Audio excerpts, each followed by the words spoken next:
Come in. Good afternoon, sir. Good afternoon. Yes, sir. Thank you, sir. Yes, yes. आपला परिचय करून द्या लवकर. नाव न सांगता. सर, मी मेकळी तालुका बारामती जिल्हा पुणे येथून आलेलो आहे. माझं 10वी पर्यंतचं शिक्षण पुरंदर तालुक्यामध्ये कर्मवीर भाऊराव पाटील विद्यालय परिंचे येथून झालेलं आहे. 12वी पर्यंतचं शिक्षण माझं विद्याप्रतिष्ठान बारामती येथून झालेलं आहे. त्यानंतर मी डिप्लोमा केला. डिप्लोमा माझा शिवनगर विद्याप्रसारक मंडळ माळेगाव बारामती येथून झालेला आहे. त्यानंतर माझी डिग्री पुण्यामध्ये 2016 साली युनिव्हर्सल कॉलेज ऑफ इंजिनिअरिंग येथे झालेली आहे.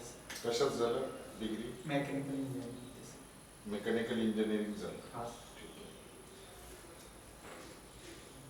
तुम्ही बारामतीहून आलेला आहात. हा सर.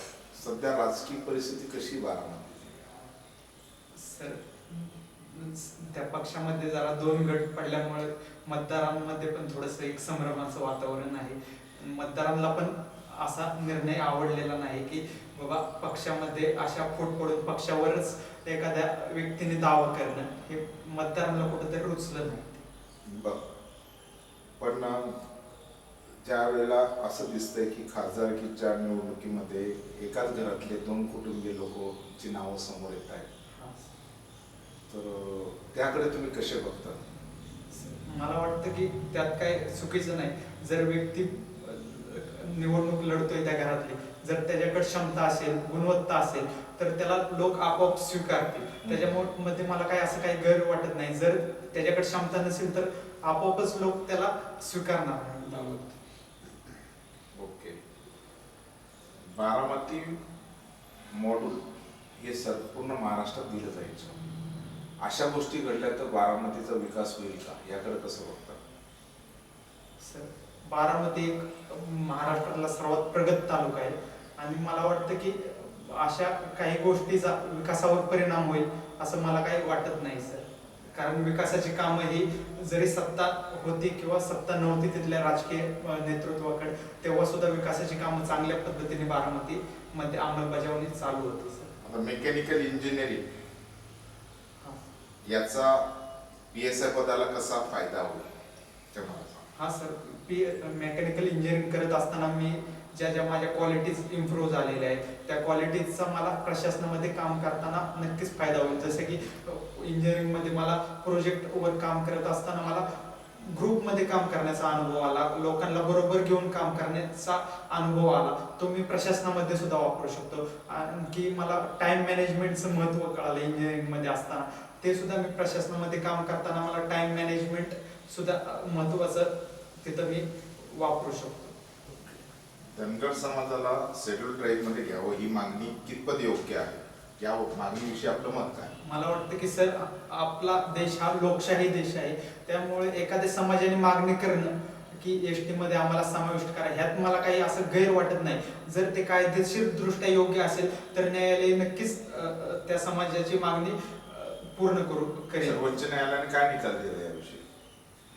सर, सर्वोच्च न्यायालयाने आणि आणखी त्या संदर्भात धनगर समाजाची केस सर्वोच्च न्यायालयामध्ये गेली नाही सर. आत्ताच हायकोर्टने त्या संदर्भात एक निकाल दिला की धनगड आणि धनगर हे वेगळे असल्यामुळं धनगर समाजाला एसटी मध्ये समाविष्ट करता येणार नाही. कोणत्या खंडपीठाने दिला त्याचे न्यायाधीशांची नाव सांगता येईल? न्यायाधीश महोदयांची नाव सांगता येईल आपल्याला? नाही सर, 2 न्यायाधीश होते पण मला त्यांचं नाव एक्झॅक्ट माहित नाही सर. Sorry sir. न्यायाधीशांचे नाव आपल्याला सांगता येणार नाही. हां सर. ठीक आहे. आता धनगर समाजापुढं सध्या महत्वाच्या समस्या कोणकोणत्या तुम्हाला दिसतात धनगर समाजापुढं? सर, मला वाटतं की प्रत्येकच समाजामध्ये एक बेरोजगाराची समस्या ही मला वाटतं एक सगळ्यात जास्त महत्वाची समस्या आहे. कारण काही धनगर समाज हा डोंगराळ भागामध्ये राहतो. तिथं पायाभूत सुविधांची सुद्धा कमतरता आहे. जसे की आरोग्य सुविधा त्या ठिकाणी पोहोचल्या नाहीत, दळणवळणाच्या सुविधा नाहीत. जो धनगर समाज डोंगराळ भागामध्ये राहतो त्या ठिकाणच्या ह्या समस्या आहेत. आता तुम्ही पोलीस अधिकारी झाल्यानंतर आपल्या समाजाच्या ज्या असतील त्यावर उपाययोजना म्हणून काय यंत्रणा कशी राबवा? सर, मी पोलीस डिपार्टमेंट असताना जरी माझ्याकडे एखादा त्या समाजातील व्यक्ती आला तर मी नक्कीच त्या व्यक्तीला न्याय देण्याचा प्रयत्न करेल. माझ्याकडून जेवढी मदत होऊ शकेल तेवढे प्रमाणात मी त्याला मदत करण्याचा नक्की सर प्रयत्न करेल. कट ऑफ पेक्षा किती मार्क जास्त आहे आपल्याला? 17 मार्क. 17 मार्क जास्त. तुमच्यात अशी कोणती वैशिष्ट्य क्वालिटी आहे की तुमची निवड आईवानी करावी असं तुम्हाला वाटतं? सर पोलीस प्रशासनामध्ये काम करताना तुम्हाला कोणत्याही परिस्थितीत काम करावं लागतं आणि ती माझ्यात कॅपेबिलिटी आहे की मी सर कोणत्याही परिस्थितीत काम करण्याची माझी तयारी असते. आणि माझ्याकडं हार्डवर्किंग सर मी खूप आहे की कोणतेही जरी माझ्याकडे काम आलं तर मी शेवटपर्यंत ते तडीस नेण्याचा प्रयत्न करतो. ती एक माझी चांगला स्वभाव आहे सर. आता स्विमिंग हा तुम्ही छंद लिहिलेला आहे, तर स्विमिंग छंद आहे का तुमची आवड आहे? सर माझा तो छंद आहे सर. आवड आणि छंदामध्ये फरक काय? सर छंद हा तुम्ही जेव्हा केव्हा वेळ मिळेल त्यावेळेस तुम्ही तो जोपासला जातो आणि आवड ही म्हणजे तुम्ही आता थोडंसं 5 मिनिटं अभ्यास करताय, 5 मिनिटं थोडंसं तुम्हाला रिफ्रेशमेंट होण्यासाठी थोडंसं काहीतरी व्हिडिओज बघता, तुम्ही काय बघता तेव्हा ते आवड त्याला म्हणलं जातं सर. बरं, स्विमिंग छंद तुम्ही पोलीस प्रशासनात असताना कसा जोपासा? हा सर मला नक्कीच स्विमिंग मध्ये एक तुम्ही फिटनेस म्हणून पण व्यायामाचा प्रकार म्हणून पण तुम्ही स्विमिंग करू शकता. त्याच्यामुळे तुम्ही फिटनेस सुद्धा तुमचा मेंटेन राहू शकतो. त्यामुळे सर मला जेव्हा वेळ मिळेल तेव्हा मी नक्कीच सर स्विमिंग माझा करण्याचा प्रयत्न राहील. प्रकार सांगा स्विमिंगचे. स्विमिंग बॅकस्ट्रोक स्विमिंग असतं, फ्री स्टाईल स्विमिंग असतं, बटरफ्लाय स्विमिंग असतं, backstroke swimming, side stroke swimming. 3 की 4 प्रकार आहे सर 5 ते 6 प्रकार आहेत सर. ते तुम्हाला कोणता आवडते यातला प्रकार? Free style swimming sir. कुठं पोहतात तुम्ही? सर विहिरीमध्ये पण पोहतो, कॅनल मध्ये आणि गावाकडे असताना नदीमध्ये पण सर पोहण्याचा योग आहे.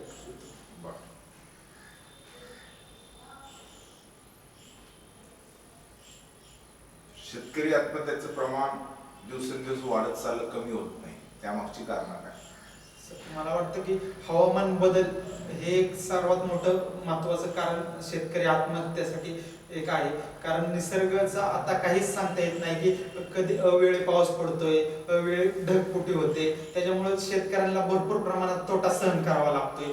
हातातील आलेलं पीक त्यांचं जाते, त्याच्यामुळे ते नैराश्यग्रस्तात जातात. त्याच्यामुळे त्यांना जे कर्ज घेतलेले आहेत, सावकारांकडून घेतलेलं असेल, बँकेकडून घेतलेलं असेल, ते त्यांना देणं पण जमत नाही. त्याच्यामुळे ते नैराश्यात जाऊन सर आत्महत्या करतात. ईडीचं तुम्ही सांगा, ईडी बद्दल माहिती का तुम्हाला? हा सर. काय ईडी बद्दल काय माहिती?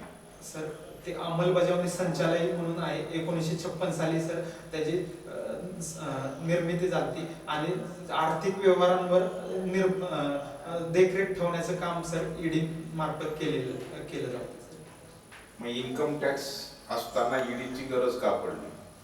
सर इन्कम टॅक्स हे जेव्हा करचूक वगैरे ही केली जाते त्यावेळेस सर त्या संदर्भातले काम इन्कम टॅक्स डिपार्टमेंट केलं जातं. पण जसे की मनी लॉन्ड्रिंगचा प्रकार असेल, हवाला प्रकार असेल, सीबीआय अंतर्गत बी गुन्हे होऊ शकतात ना मनी लॉन्ड्रिंग मध्ये?